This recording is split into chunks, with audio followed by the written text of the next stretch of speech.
Every day, millions of Americans rely on public transportation to get to work, to school, and to essential services. But for too many, access to reliable and affordable public transportation is a luxury, not a necessity. It's pretty. These are the voices of communities across America, united by a common goal: transit equity. We envision a nation where everyone, regardless of their income, race, or disability, has access to safe, reliable, and affordable public transportation. Together, we can build a national network that connects our communities, strengthens our economy, and creates a more just and equitable future for all. We are the Transit Equity Network.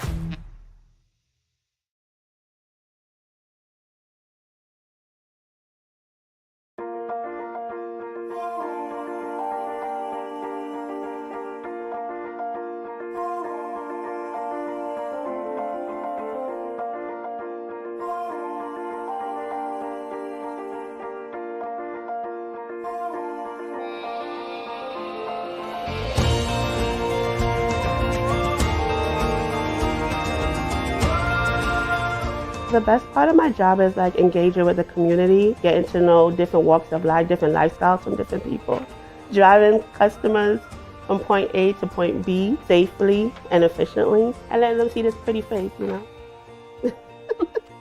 You're the captain of the ship. I kind of set the tone of the bus, you know, just greeting the passengers, good morning, good evening, good night, you know. Greeting them kind of makes them feel welcome on the bus. The free fares has helped out tremendously, especially with COVID. It's a hard time. Everybody's facing like hardships or loss of jobs. So it helps them out, you know, they probably need to go to a job or a job interview. So you're helping them out get into that job interview. Somebody needs to go to a doctor appointment because they're battling COVID. You're helping them get to their appointments, just getting around the city and going about their daily lives. The electric bus is more quieter than a fossil fuel. With a fossil fuel, you have the possibility of intaking fumes. It's more cleaner because it's electric, obviously, so which is better for the environment, you know, less pollution. Especially what's going on now in the world with global warming and changes of the weather, is we trying to help contribute giving back to the environment, right? Every single customer always, thank you, you know, as they're leaving the bus, they make sure they come from the back of the bus to the front of the bus just to tell me, thank you. You know, you did a good job. Oh, that makes me feel very wonderful.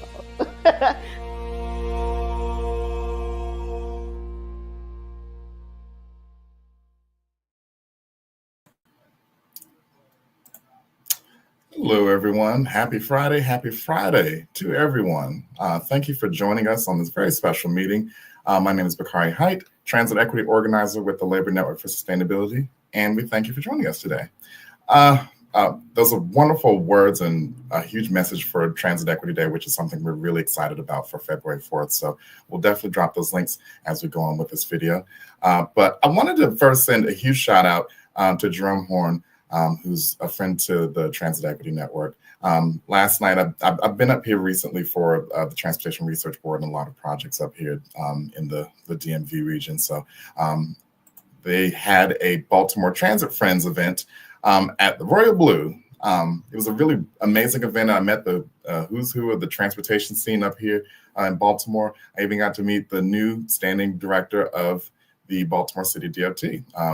And she's a wonderful lady. She's had much experience in the US DOT and is really a huge champion for transit equity. So, and I also got to take some really lovely shots in their nice disco room, and it was a really retro feel. So huge shout out to them and everyone that I met down there.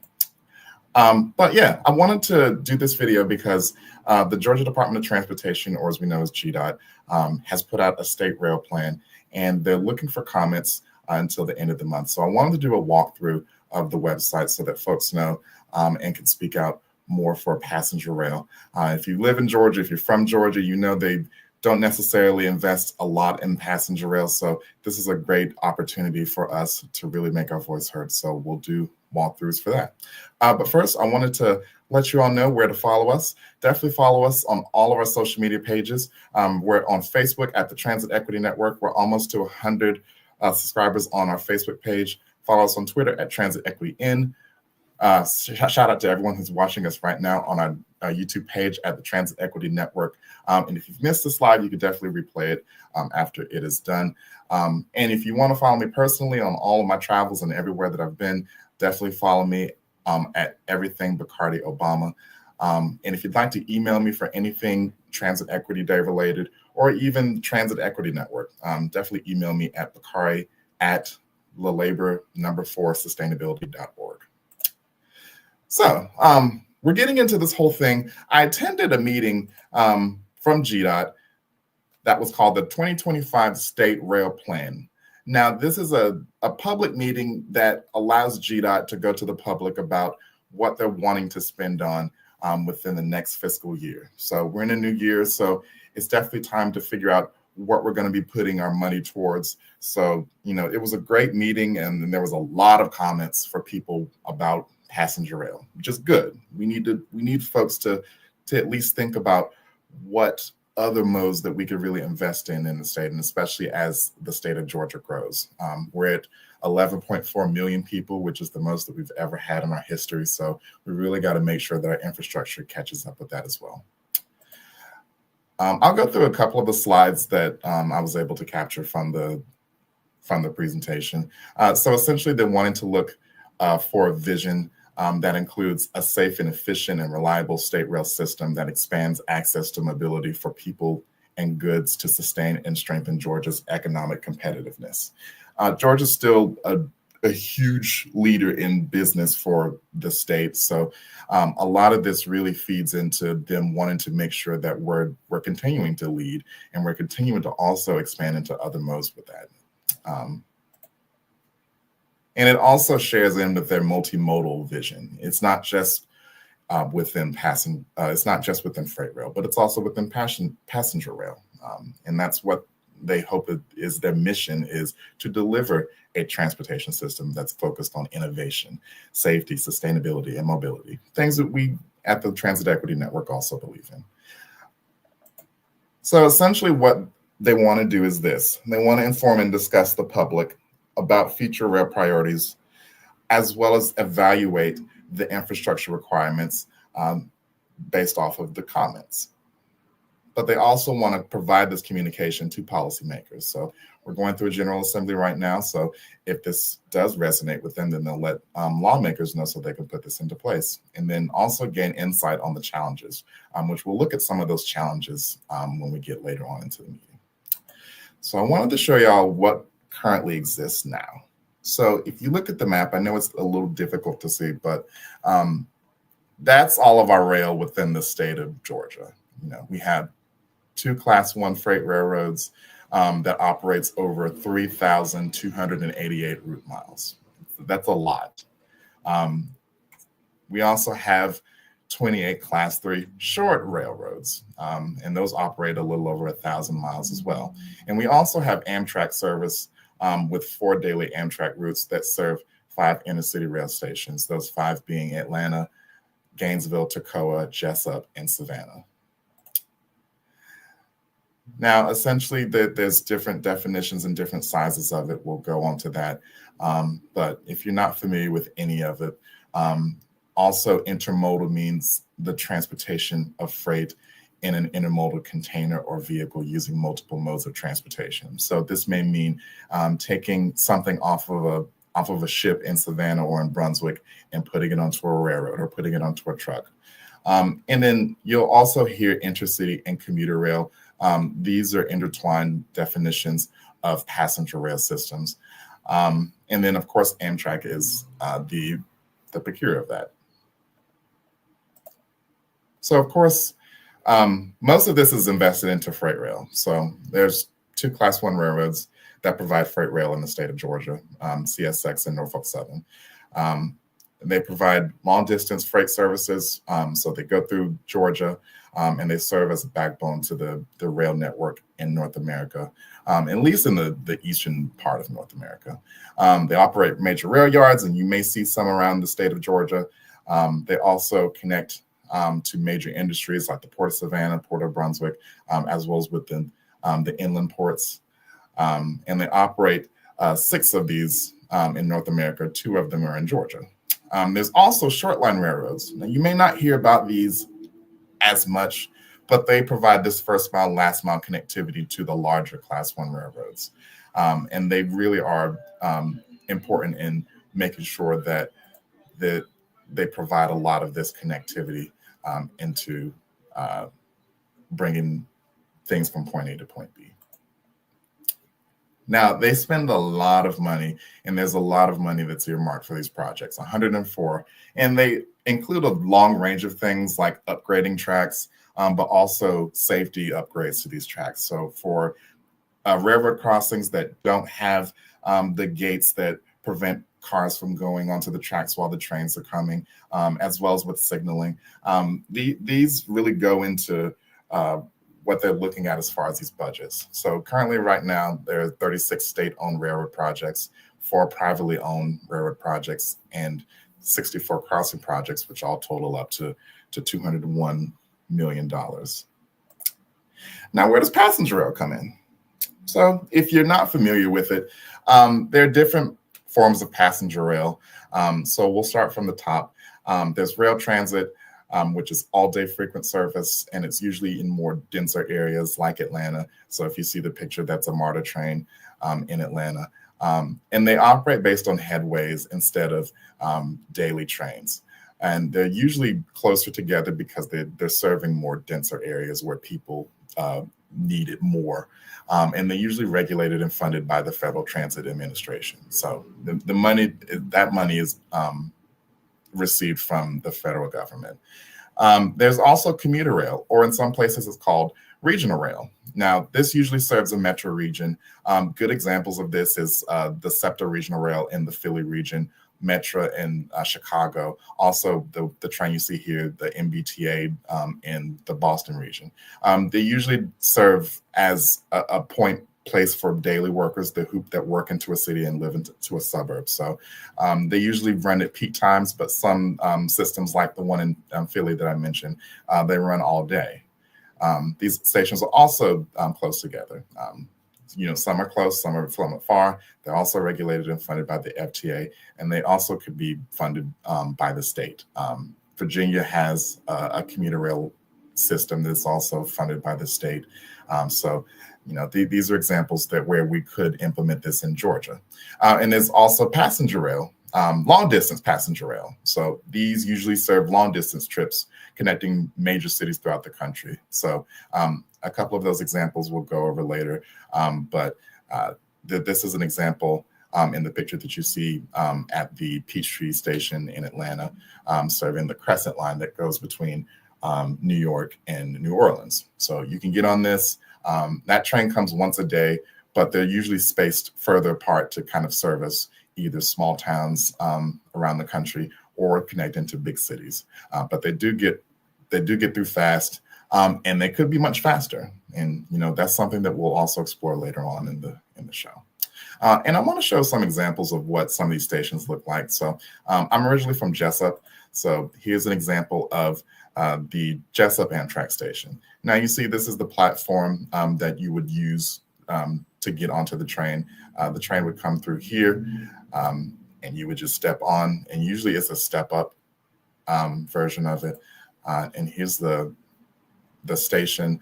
Now the station's only open during the times when the train is coming. So if the train, when I take the train from Jessup to go up north, the train usually comes in the evening around 6:30ish. So, the hours leading up to it is the only time that the train is open. And then, of course, you see here the schedule and the maps that will show you, where all you can go. And if you've never taken Amtrak, I would definitely implore you to take it. You can get to a lot of places. You can get to Miami, you can get to Savannah in 45 minutes. You can get to Charleston, you can get to DC. I take it a lot to DC and Baltimore and Philly. You can even take it to New York. So, possibilities are endless with this. And there's another view of that. This is the station in Savannah. Savannah actually serves as an endpoint for the Palmetto train that goes to New York. So it's actually a day train. You can actually get on in the day and be in New York before midnight. You can also take it to Charleston as well. Now, Savannah has the most Amtrak service out of any city in Georgia, even Atlanta. So, Savannah is definitely a focal point for the extension for a lot of these trains. And I'll also show you another picture I took last month taking the train from Atlanta. This is the Peachtree Station, and this is inside of it. And this kind of gives into a way of why this is important, because the facilities definitely need a huge upgrade in a lot of this. So this was the inside of it. And as you can see, this was the day a couple of days after Christmas. So as you can see, it's packed. There are so many people that were boarding the train in Atlanta. And it just made for a difficult situation, given that the wait areas was really small. Here was the schedule for that. As you can see, there's only one round trip, one that leaves and heads to New Orleans, and then one that goes to New York. But this was the line to line up. Now, there were issues with getting onto the track because you had to go down into into almost like this ditch to get onto the train. So it's difficult, like if you have a disability, because there was one elevator and you could only load up to 6 people before it stopped working. Or you could take the stairs, which it was raining that day, so it probably wouldn't have been the best case scenario. And then, of course, this is the boarding area for the train, which there's only two, I would say 1 or 2 tracks. So it makes it difficult, and especially with a lot of the freight companies saying that this does pose a risk as far as congestion on their lines. But I wanted to show you this, showing that there actually has been a growth in passenger rail. There was a drop. You see those dips for the COVID years, but there actually has been growth past that, and especially through the Atlanta station, which you just saw. The Atlanta and Savannah stations consisted of 90% of the ridership in the state of Georgia, and definitely those pairs for the top 10 for the Crescent included Atlanta to New York, Atlanta to DC, Atlanta to New Orleans, Atlanta to Greensboro and Charlotte, North Carolina, as well as Savannah to Charleston was in that top 10 as well. So you see that there's really huge growth within this. And that is definitely signaled in the case that people do need these services, and that there is also willingness to want to do this. There were, like I said, there was a lot of comments on the state rail plan meeting and webinar about passenger rail, like where is it going here? When is it coming to Macon? When is it coming to Augusta? Are you going to Athens? Is there any plan for this? So there's a willingness. Now, I wanted to go into a project that you may know of, but you may not know of. And the Federal Railroad Administration gave out over 60 grants to different parts of the country for what's known as corridor identification projects. Now, essentially, this would identify places where rail could be built or could be revived if it was canceled. And I'll show a map, essentially, of what they had planned for this. And when I say they, I mean Amtrak. Amtrak has this planned as far as what they envision with more rail, and especially through the bipartisan infrastructure law, if all of that came to pass. So as you can see, there's rail that goes everywhere. Like it even connects into places where rail did not serve, like Las Vegas, Nashville, Columbus, Ohio. Like a lot of these places are not served by rail. You even see Tulsa, Oklahoma. So this is kind of the vision of what they want to do and what they want to build if they had more right of way, as well as if they had more facilities to be upgraded to support a lot of this. But unfortunately, we see a map like this to where you don't have a lot of these places served. You don't have any rail going to Columbus. You don't have any rail going to Vegas. You don't have any rail going to Nashville and a lot of these growing cities. So that's kind of the reality that we're faced with. But there's not saying that we can't strive for better, and especially since that would be a huge boost to the state of Georgia. As you can see, this would pump up and create a possible route to Savannah, as well as even more service coming in and out of Atlanta, heading to places like Nashville, heading to providing more service to Birmingham as well as to Charlotte. And if you've been with us a while, you know that this was a thing. There was a train that went between Atlanta and Savannah, and it's known as the Nancy Hanks train. And as you can see, it was pretty affordable. So, but since 1970, that service has ceased to exist. But now there's hope that it will return. So I'll go into a little bit more with the Corridor ID project. So Atlanta would serve as a terminus for a couple of Corridor ID projects that others have been awarded. So GDOT won the Corridor ID project, which consisted of $500,000 to study a project of reviving the Nancy Hanks train between Atlanta and Savannah. So this is kind of what is going on right now with GDOT asking for comments about this to see what feasibility they can do with that. And as you can see, the green area here is the possible area for alignments for it. So it may go through Macon, it may go through Athens and snake through Augusta and then head to Savannah. So there's multiple options for that. But also Charlotte to Atlanta was identified for high-speed rail. Now, essentially, this would be much faster. And if you've been to places like Japan, or if you've been to France or Italy, you see that they have high-speed rail and they've invested in it, and it is much faster than what Amtrak is or any rail that you've seen in America so far. Now, the NCDOT, which is the North Carolina Department of Transportation, they actually won that Corridor ID project. So they're actually looking to study that from Atlanta to Charlotte, with Atlanta being one of the terminuses for it. As well as the city of Chattanooga, they won a Corridor ID project to identify passenger rail going from Atlanta to Memphis, with stops in Chattanooga and Nashville. So this would actually open up new rail to open that up between the cities in Georgia as well as the cities in Tennessee. So there's also been some other projects. Atlanta to Jacksonville was included in what's known as the Southeast Regional Plan, which is the map that I showed earlier. So it's kind of just more of a map identifying what could be had around the Southeast. So, there's a lot of movement that's moving as far as rail, as well as with long distance projects from Atlanta, Birmingham into Dallas, Texas.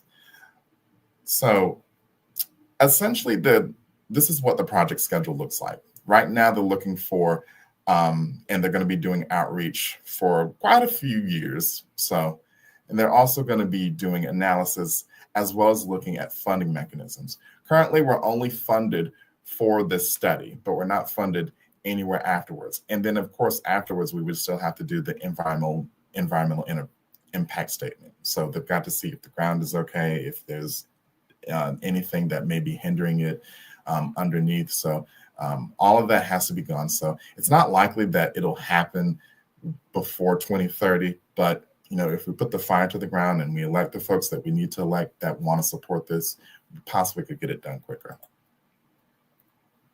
And of course, I mentioned this before, there's a lot of needs and opportunities for this.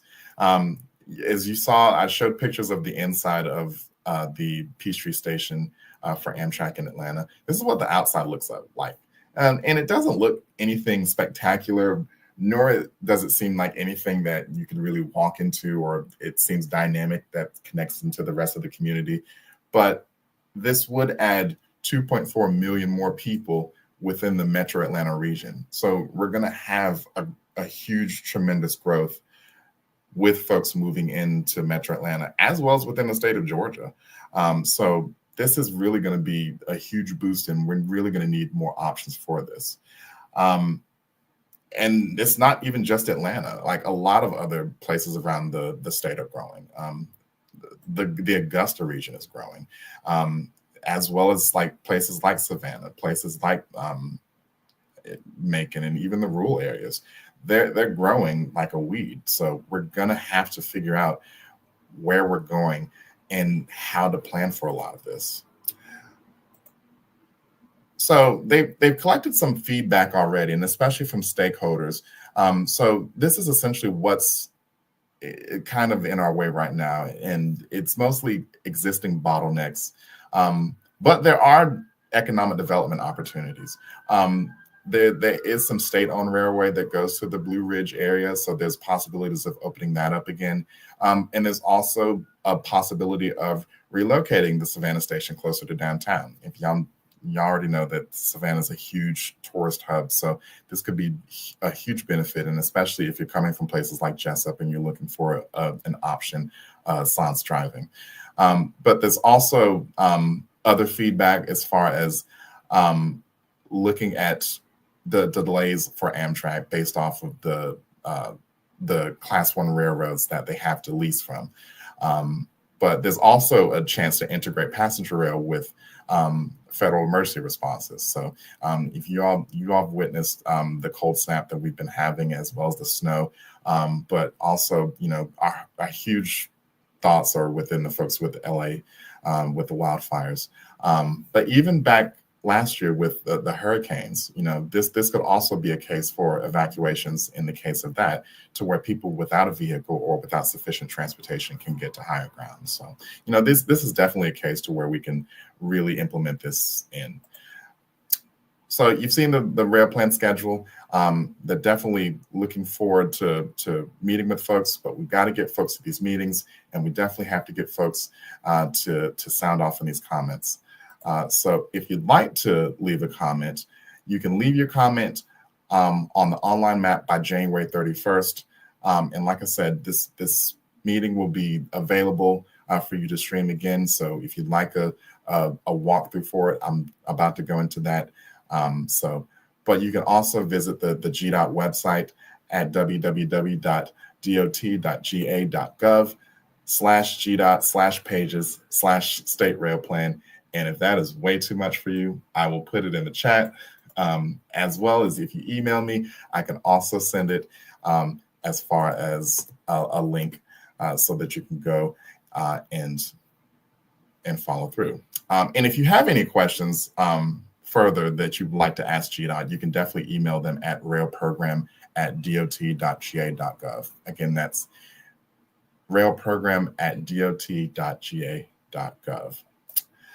I'll read this question. Sherry B. Williams says, wow, this is great. The line between Savannah and Atlanta to get people between the 2 points, more options, and to get them out of the cars.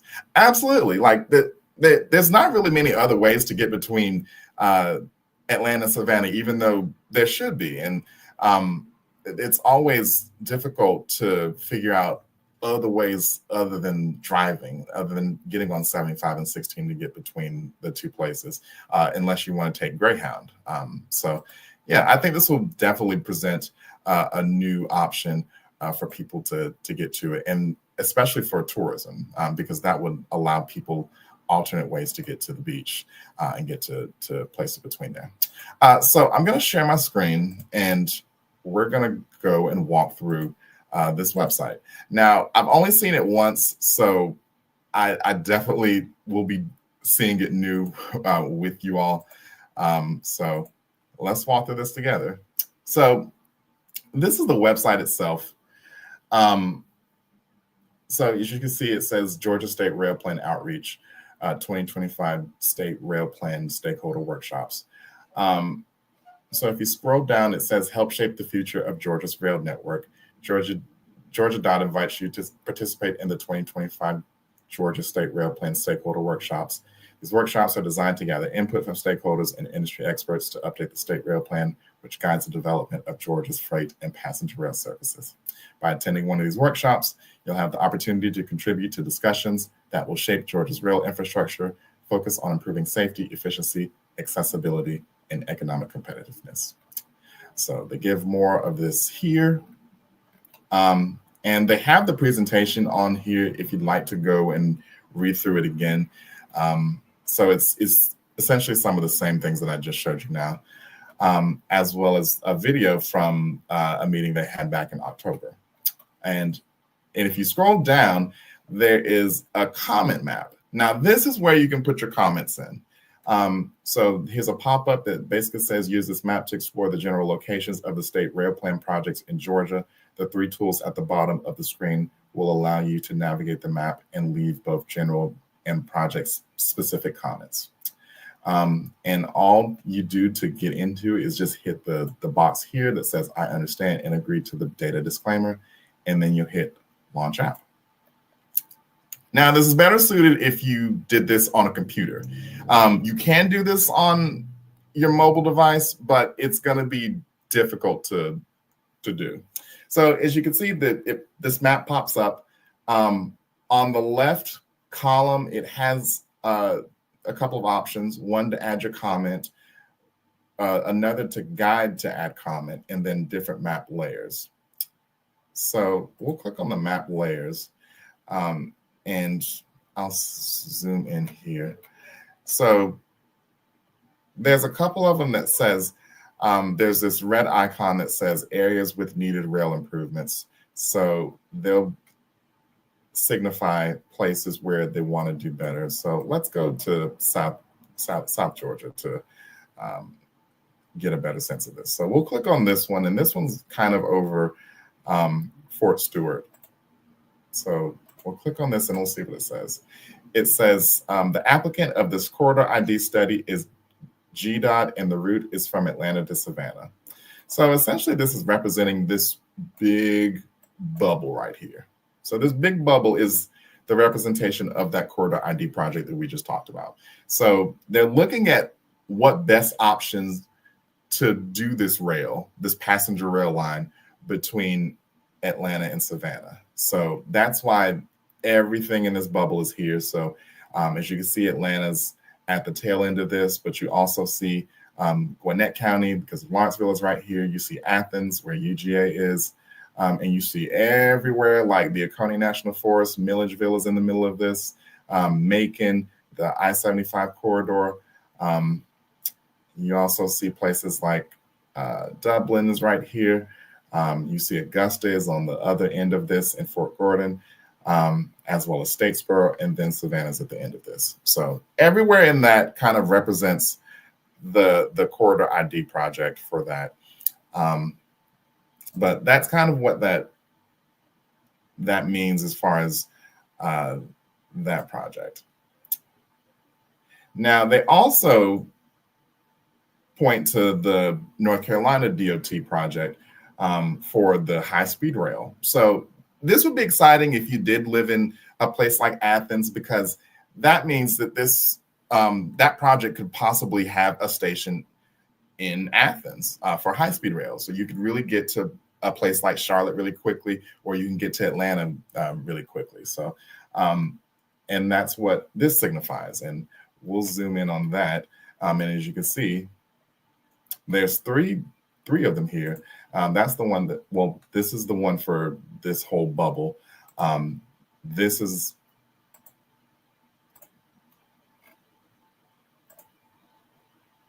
okay, this is a little difficult.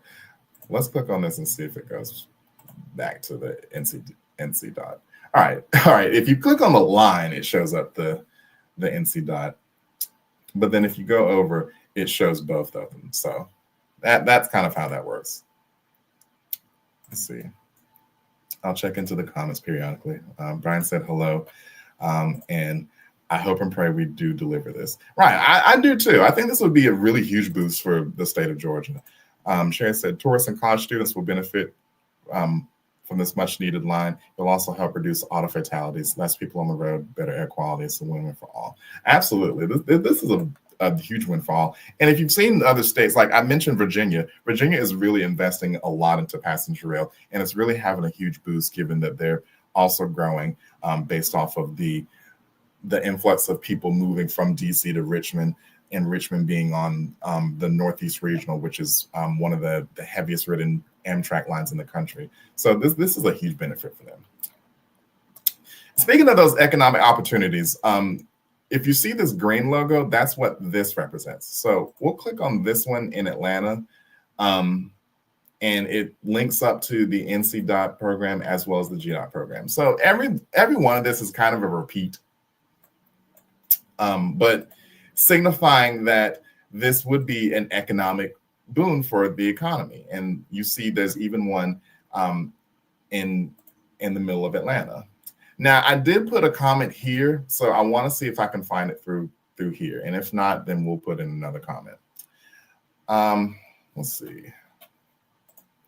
Brian says, imagine transitioning to hubs like Atlanta, Charlotte, or Savannah, and jobs, et cetera. People take the train from DC, Virginia to New York. Right.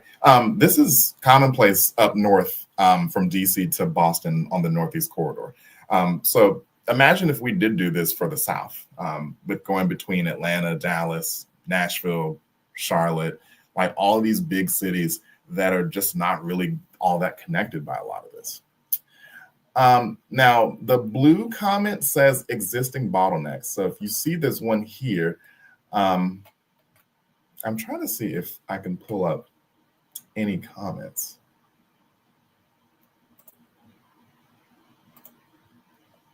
Okay, that they showed this one that this is the Crescent route. So if we zoom out, it shows the current Amtrak route for the Crescent.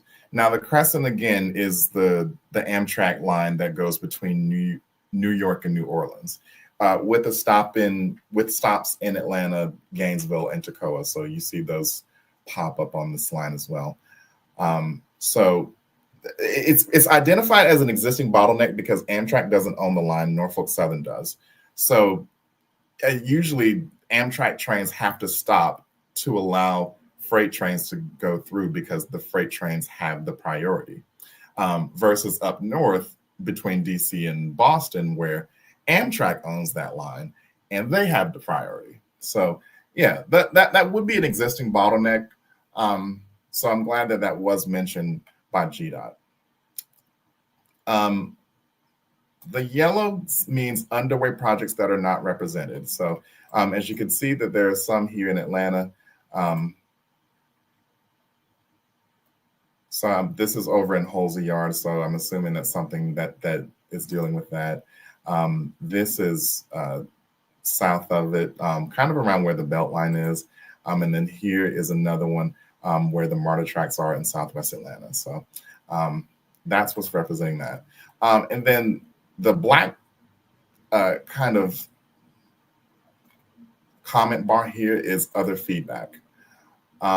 So if we click in one that's kind of near Marietta, it says the applicant of this corridor ID study is the city of Chattanooga and the route is Atlanta, Chattanooga, Nashville, Memphis. So it's signifying what I said earlier about that line, and how that's one of the corridor ID projects that connects into Atlanta. I'll click on another one that's right outside of Noonan, and it doesn't pop up. So, as you can see, this kind of, the site's a little bit wonky. So that's kind of why this is important for this walkthrough, so that people and especially folks that watch this video can kind of see what really goes into looking at a lot of this. So let's try to add a comment. So one of the comments that I did want to look at was Savannah. So like I mentioned before, their station is here. Now, this is downtown Savannah. This is where the historic district is. This is where River Street is. So as mentioned in the presentation, they're wanting to look at moving the station closer to downtown. So again, here's the station. So that's the Amtrak station. And they're marking it saying Amtrak station improvement. This is within the corridor ID study from the route from Atlanta to Savannah. And as you can see, there's also an economic development opportunity, which is absolutely true. You know, this is, I've always said that Savannah has kind of a good line, a good horizontal line, because you have the airport out here, which they're growing and they're literally putting a lot more flights to a lot of places. You have the airport here, you have the Amtrak station here. And if you've ever been to Savannah, they have a Greyhound station that also serves as their main hub for CAT, which is their local bus service in the Savannah area. So I think that's a really good horizontal line that if they wanted to make a localized passenger rail like MARTA, they could. So let's see.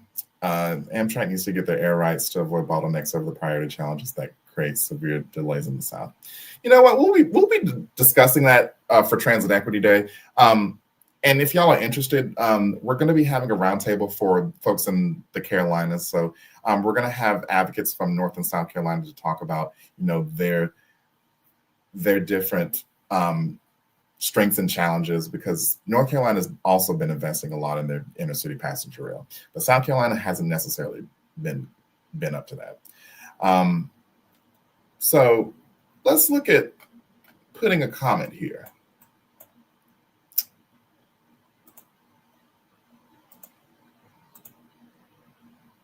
So when I go into add a comment, it says click on the map to add a point. So I'll add a point at the, let's see, okay, here's the Greyhound bus terminal. So I'll add a point here. And then of course, once I do that, it has a drop down in column to where you can put an email. So you can put your email here. So I'll put my email here, which is bakari@laborforsustainability.org. Stakeholder identification. If you want to put, if you're with an organization, you can put passenger rail advocate. So I put passenger rail advocate for the comment in Atlanta. So I'll say interested community member with this one. And then comment type.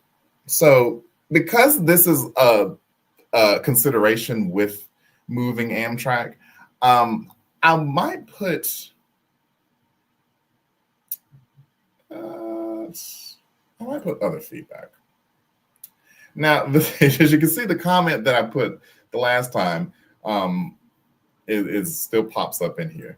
And essentially, I was putting that the Gulch is the perfect place for the multimodal passenger terminal, which if you've been in Atlanta for a while, you know that this is essentially the project that we wanted to make a Union Station for Atlanta. So, oh, Sherry, did you want me to use your info? Let's see. 92@gmail.com. Okay. So I guess I'll.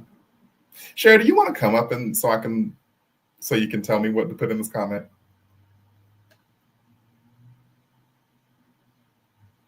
You got my email. Is that the correct email? When is this due? January 31st. It's going. The message is going on along the ticker tape, but the comment period ends on January 31st. Okay. Sherry, what would you like for me to put?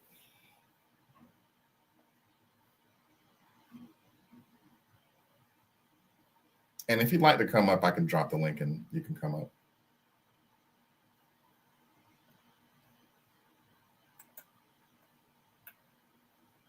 But if I were to choose a comment, I would want them to at least try to move this to where there is some kind of rail, and especially some kind of deactivated rail. Now, they also have a history museum based off of where the former endpoint for rail was. Hold on, I'll drop the link. Let me drop the link. I'll drop the link in the chat and then I'll let you up. But yeah, like I was saying,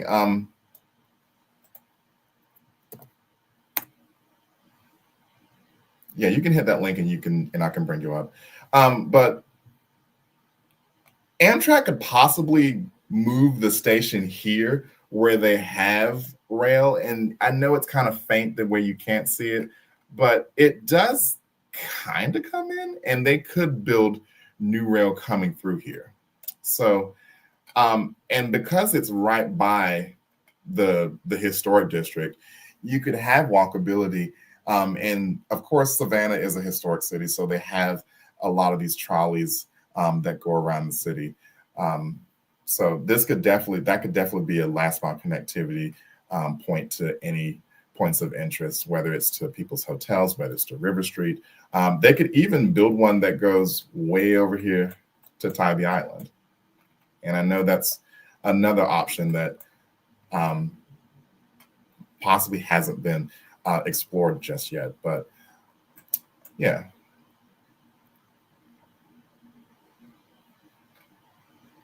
But yeah, this is one of them. So I don't know if Sherry wants to come up, but I'll put explore moving the Savannah Amtrak station to, oh, this Sherry. You hear me? I sure can. How are you? I'm good, and you? I can't complain. What's going on? Okay, so of course I'm multitasking like most people do.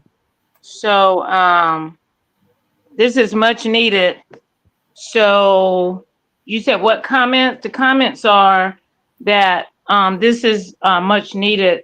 You know, Governor Kemp keeps saying Georgia's the place to do business, but you know, it might be the place to do business, but it takes you forever to get from point A to point B. So I'll put.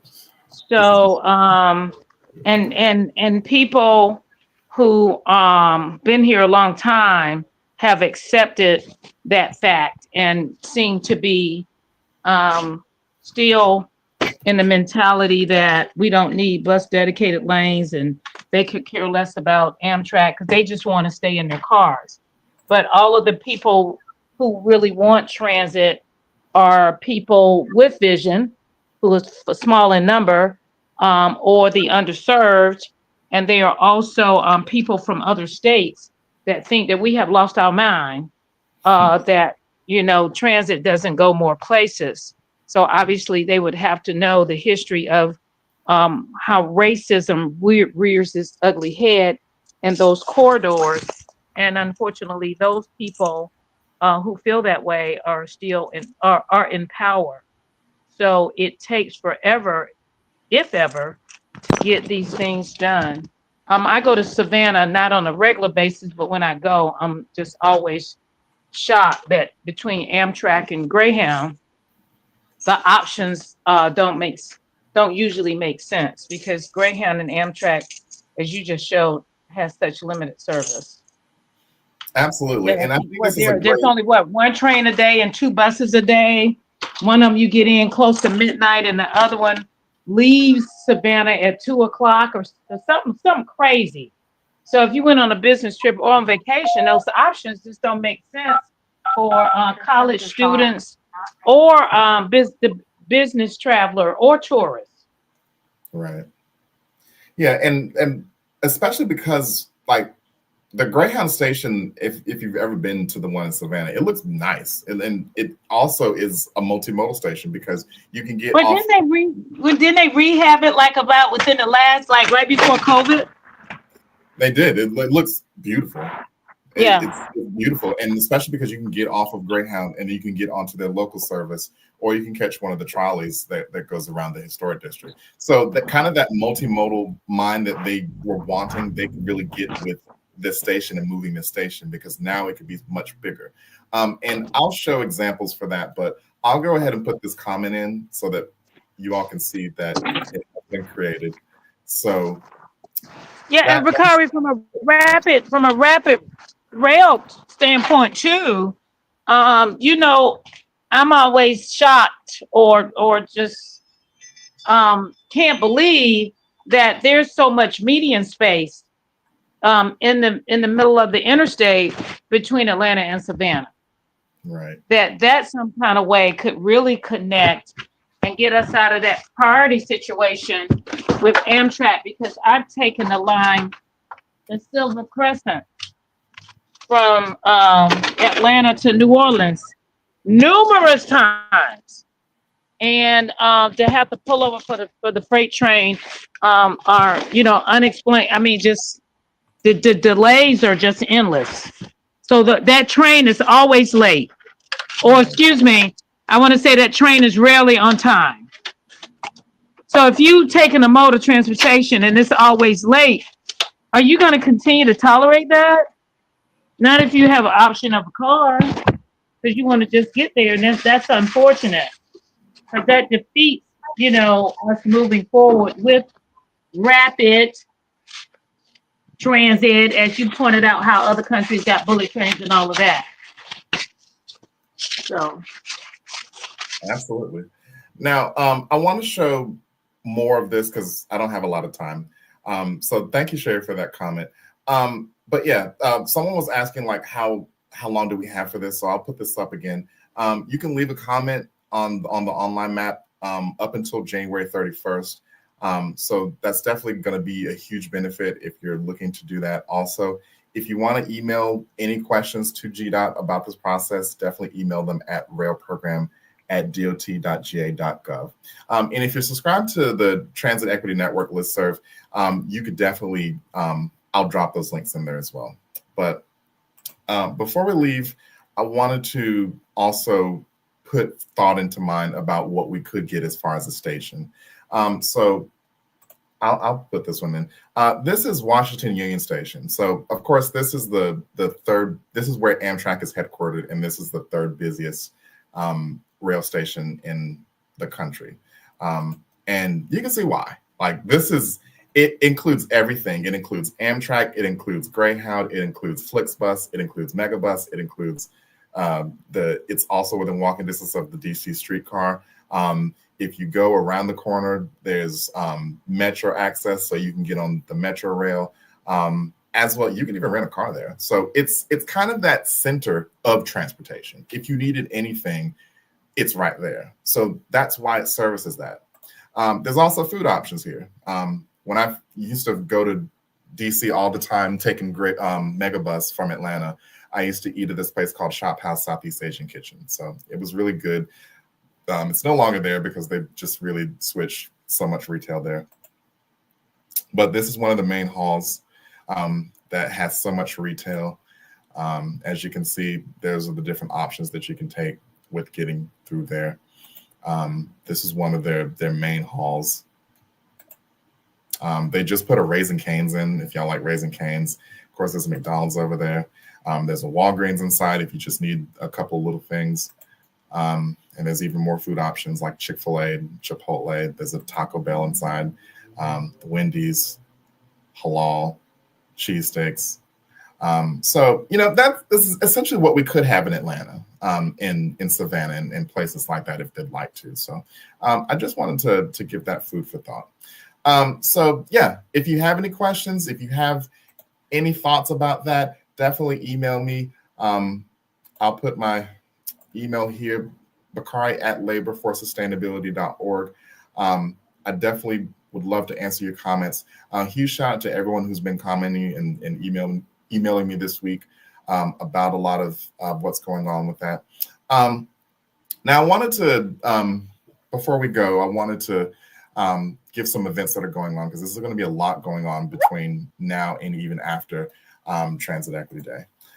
So if you're in Baltimore, the No Boundaries Coalition is going to be hosting a Civic Saturday sessions. So they're going to be looking at some mayor-led climate and clean energy policies for 2025.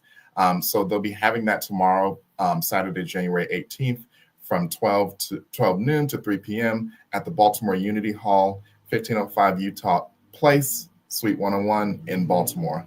Definitely join them because this is a wonderful group that's definitely going to be hopefully getting back into the community to get them more involved, and especially good for communities that are looking on how to get a lot of their low income and disadvantaged communities more into more sustainable solutions. Now, if you're interested in looking at what Virginia has done, because I mentioned that they have really been investing a lot in passenger rail, check out their Virginia State of Rail Town Hall on MLK Day, which is January 20th at 1 p.m. So you need to register for this event, but I can also drop that link into the chat if you'd like to register that for that, because I think it would be good for folks to see what you can do with rail and, kind of the strides that they have been making for that. Also, if you're in Baltimore, Delegate Robin Lewis will be hosting the City for All Transportation Forum.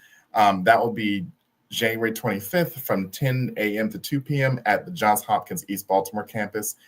Definitely hit the QR code if you'd like to register for that. And thanks to Sherry, she told us on the last Transit Equity Network meeting about the Bloody Sunday tour by DDK. Now, this is for Atlanta, but she said, if you do Google it, you can find any buses that will take you down to Selma to go celebrate Bloody Sunday. So if you're in Atlanta, the tour costs us $75 per seat, but I would go quickly because they will sell out. And as usual, definitely join us for our office hours every first Friday at noon Eastern Standard Time. We will be doing a meeting next week for Transit Equity Day, so that if you have any questions about Transit Equity Day, that you can ask about it. But yeah, definitely do that. Also, catch us for Transit Equity Day in our live stream. We will be going over a lot of things. We'll be having our Carolina Roundtable for passenger rail. We'll be talking to Christopher Ramirez from Together for Brothers about their fare-free policy. And we'll also be talking to Jeremy Brecker on his new book, The Green New Deal from Below, and the transportation implications for that. But please register your action. If you have not registered your action, please do so the public can know that it exists. You'll never know who shows up, and you'll never know what kind of support you'll get if you don't show up. Definitely follow the Labor Network for Sustainability on all social media platforms, as well as with all of us at the Transit Equity Network. Follow us on everything: Facebook, Twitter, YouTube, Instagram. And if you have any questions, please email me at bakari@laborforsustainability.org. Well, that's my time. I thank you all so much for joining. Please share this live with a friend, and especially someone who lives in Georgia and really wants to advocate for passenger rail. I think this will really be important, and especially if we can get folks onto this and submitting these comments by January 31st. But I will let you go. I hope you all have an amazing MLK Day weekend. Please stay warm. I know we're going to be getting into another cold snap soon. So if you're in anywhere that this is affected, definitely stay warm. And like I said, our thoughts are definitely with the folks out in LA for the wildfires. So please stay safe, and I will catch you back here. Thank you so much. We're here today to shout out from the mountaintops that workers and riders from all neighborhoods and walks of life should have safe, affordable, and reliable means of transportation without stress of struggle. 4 years ago, on February 4th, Rosa Parks' birthday, in partnership with the Amalgamated Transit Union, we launched Transit Equity Day to declare transit equity as a civil right. During the pandemic, transit workers have been a lifeline to our communities and frontline workers who must get to their life-saving jobs. Losing the battle for public transit is losing the war for the working class. We have always been essential. For low-income communities and communities of color, owning a car is often out of reach. And without a car, finding job opportunities is a struggle. It doesn't have to be this way. From the elderly to the young, to the middle, to the disabled. Make it fair for everyone. I am totally blind from birth with multiple other disabilities.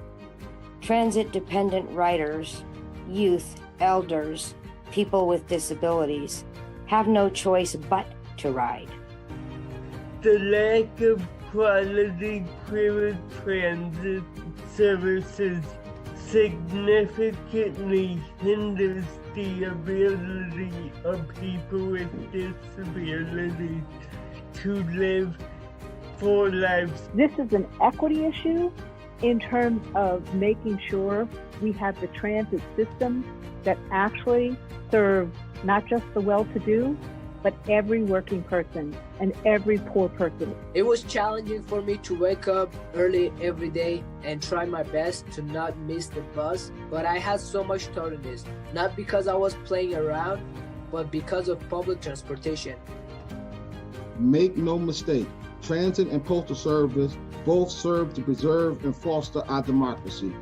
Public officials need to be listening to this, and they need to do something about this. We need to prioritize a clean economy, which includes transportation. There is only about a 10-year window left to reduce emissions in order to avoid cataclysmic climate change.